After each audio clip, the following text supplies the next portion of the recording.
I've had a mate on the phone earlier, folks. He's actually rung me asking me to put this message out there because I've got something of a platform. He's got a lone voice and he'd like his voice to be heard by more. He says today he's very upset. He's been on the internet today and he's seen something that's just on MSN News. Now, you know, at this moment in time, in the old days, there'd be men and women. That would be it. And then we'd have, heterosexual, just men and women.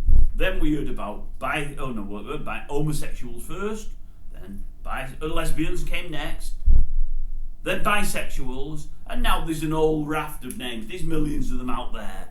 Transgender, trans this, trans that, and everything else. LGBTQ, all the pluses and all those things. Well, he's read of another one today, and he feels left out, and I will explain why. And I think he's got a point. There's another one out today he's seen on there called ABROSEXUal.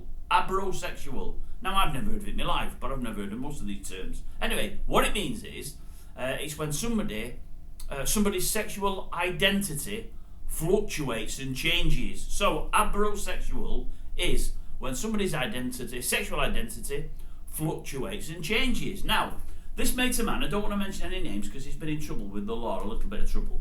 Now, he used to see 2 or 3 women. He's a nice fella, but when he's had a drink, he can get a bit aggressive, a bit abusive. Not in a nasty way, but he just lets himself down. Anyway, he lives in Warrington like myself, and he's been seeing 2 or 3 women, but they all live in the town centre and in and around the town centre. Anyway, he's been seeing these 2 or 3 women. He's kept 2 or 3 women on the go, and we've been having a bit of how's your father with them, and they're the only people I say any how's your father with. He's single, by the way, so if someone say it's okay to mingle, that's up to yourselves. Anyway, that's by the by. He's seeing these 2 women, and he's given them various kinds of grief when he's had a drink. He doesn't mean it, he just lets himself down. Anyway, one of them's took him to court. Right, now, it turns out the courts have found in their favour. And what's happened, he's been told he can't, for the next 12 months, go into Warrington Town Centre. Can't go in there at all. Now, you know where I'm coming from here, I bet. Well, no, if you don't, I'll tell you anyway.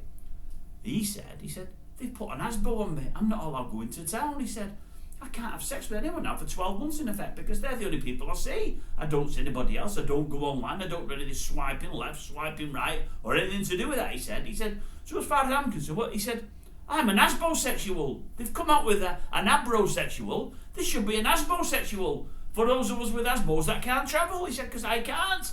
I think my legs have been cut off. He said, I'm going to get no how's your father for at least 12 months now.